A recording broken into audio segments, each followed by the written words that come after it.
Bismillahirrahmanirrahim. Perkenalkan, nama saya Azkia Sakamila. Saya dari kelompok 1 dengan dua rekan saya yaitu Dewi dan Faras. Nah, dalam pertemuan kali ini kami kelompok 1 akan menyampaikan materi yang berjudul Sejarah Bahasa Indonesia. Nah, karena dalam satu kelompok ini ada 3 orang, kami membagi menjadi 3 bagian. Yang pertama ada sejarah awal mula bahasa Indonesia yang akan disampaikan oleh saya sendiri. Yang kedua ada sejarah bahasa Indonesia masa kemerdekaan yang akan disampaikan oleh Dewi. Dan yang ketiga sejarah bahasa Indonesia setelah masa kemerdekaan yang akan disampaikan oleh Faras. Nah, langsung saja ke materi yang pertama, yaitu sejarah awal mula bahasa Indonesia. Nah, bahasa Indonesia adalah bahasa yang kita gunakan sebagai bahasa resmi di negara kita yang berasal dari bahasa Melayu. Nah, bahasa Melayu ini dulunya itu digunakan hampir di seluruh daerah-daerah yang ada di Nusantara ini. Nah, bahasa Melayu yang kita gunakan ini merupakan prasasti tertua berbahasa Melayu dengan huruf Pallawa pada abad ke-7. Nah, hal ini ditemukan oleh para ahli yang sedang meneliti peninggalan di masa lampau.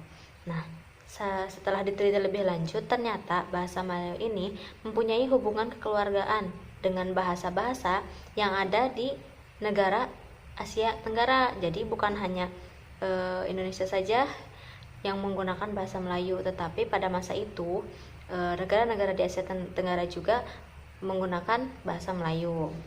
Nah, yang selanjutnya, menurut keputusan Kongres Bahasa Indonesia II tahun 1954 mengatakan bahwa bahasa Indonesia berasal dari bahasa Melayu. Nah, bahasa Indonesia tumbuh dan berkembang dari bahasa Melayu yang sejak zaman dahulu dipergunakan sebagai bahasa penghubung. Nah, bahasa penghubung bukan hanya di Kepulauan Nusantara saja, tetapi di seluruh daratan Asia Tenggara.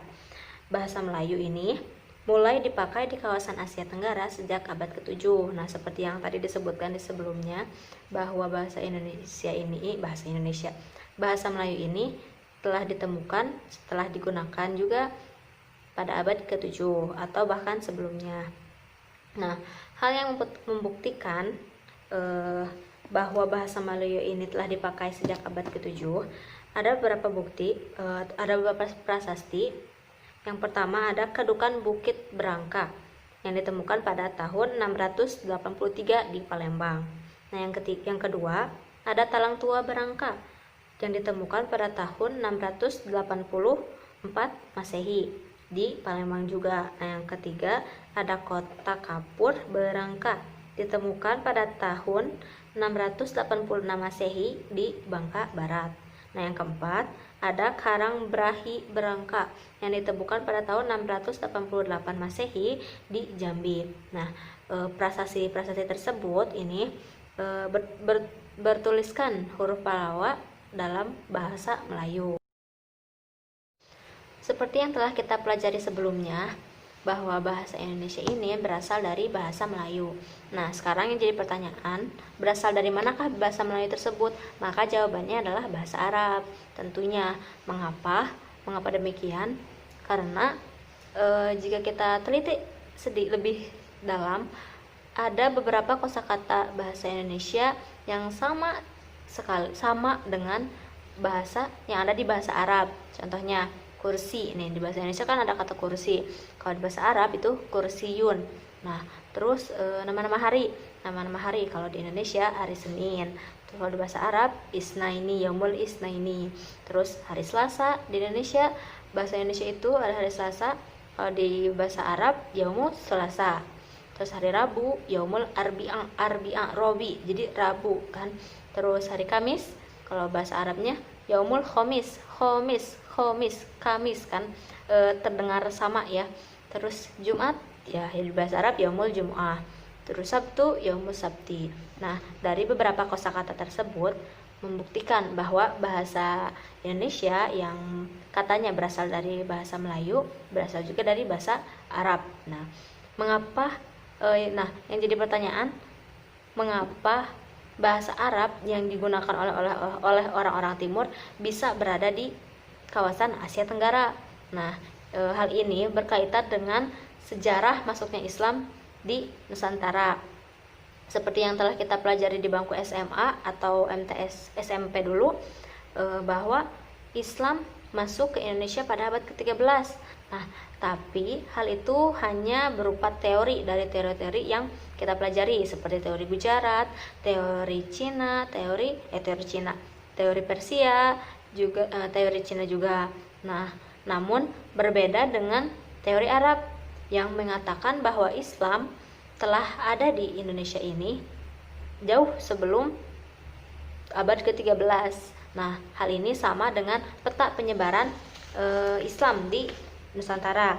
Nah, yang mengatakan bahwa bersamaan dengan 9 tahun Rasulullah berdakwah secara terbuka, sekitar tahun 625 Masehi, telah ada sebuah perkampungan Arab Islam di Barus, pesisir Sumatera. Nah, masuknya Islam ini pada tahun 625 membawa pengaruh tradisi tulis bahasa Melayu dengan huruf Arab yang dijadikan untuk menulis bahasa Melayu. Nah, jadi dulu itu sebelum adanya bahasa Melayu ini, jadi dulu tuh dituliskan dulu dalam bahasa Arab, bahasa Melayunya ya kayak hari. Jadi di bahasa Arab harinya gimana, ha sama ri gitu kan. Nah, sampai abad ke-7. Jadi penulisan bahasa Arab dalam bahasa Melayu itu sampai abad ke-7. Terus disebarkan di seluruh Nusantara, juga di seluruh Asia Tenggara dari abad 13 sampai ke 19. Nah, yang akhirnya penyebaran bahasa Melayu ini bersamaan dengan penyebaran agama Islam di Nusantara.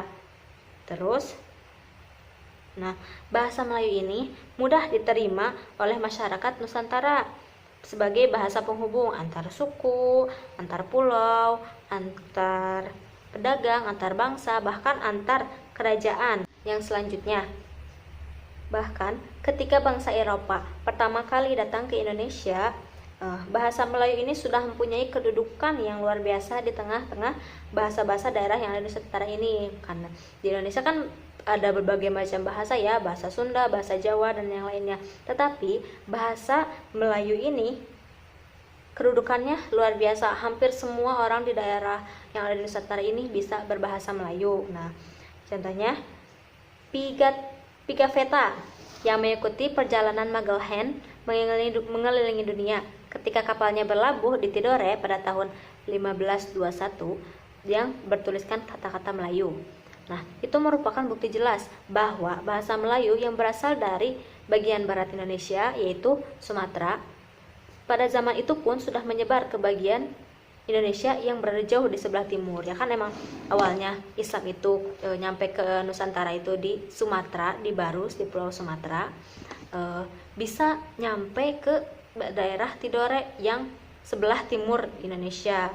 Nah, terus demikian juga menurut Jan Huygens van Lieshoten, pelaut Belanda yang 60 tahun kemudian berlayar ke Indonesia, mengatakan bahwa bahasa Melayu bukan saja sangat harum namanya, tetapi juga dianggap sebagai bahasa yang terhormat di antara bahasa-bahasa negeri timur. Nah, selanjutnya masuk pada zaman penjajahan Belanda. Nah, pada masa penjajahan Belanda ini dibuat Dewan Rakyat. Nah, yakni pada tanggal 18 Mei 1918. Nah, pada tanggal ini bahasa Melayu memperoleh pengakuan dari pemerintahan Belanda sebagai bahasa resmi kedua, di samping bahasa Belanda yang kedudukannya pertama, bahasa resmi pertama dalam sidang Dewan Rakyat. Jadi pada masa pemerintahan Belanda itu bahasa Melayu boleh dipergunakan, tetapi yang utama itu bahasa Belanda. Nah, sekarang pada tanggal 28 Oktober 1928 yaitu Hari Sumpah Pemuda. Nah, bahasa Indonesia resmi menjadi bahasa persatuan atau bahasa nasional oleh para pemuda Indonesia yang tergabung dalam perkumpulan Pergerakan Kebangkitan Nasional.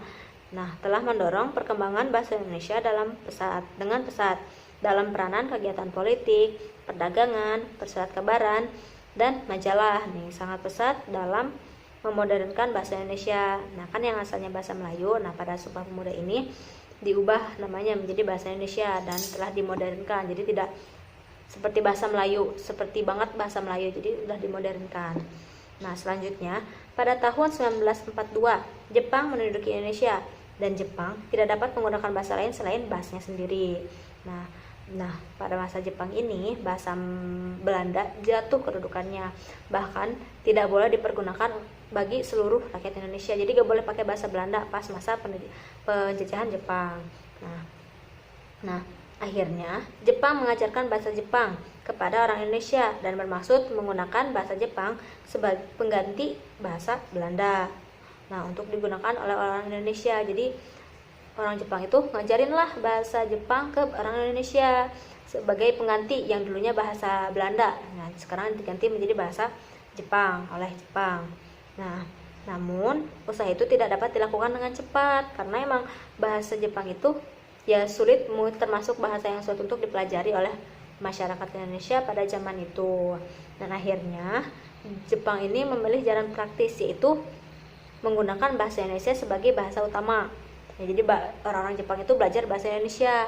Nah, hal itu supaya Jepang itu lebih cepat untuk memimpin pemerintahan yang ada di Indonesia. Nah, satu hal yang perlu dicatat bahwa selama zaman pendudukan Jepang tahun 1942 sampai 1945, bahasa Indonesia dipakai sebagai bahasa pengantar di semua tingkat pendidikan.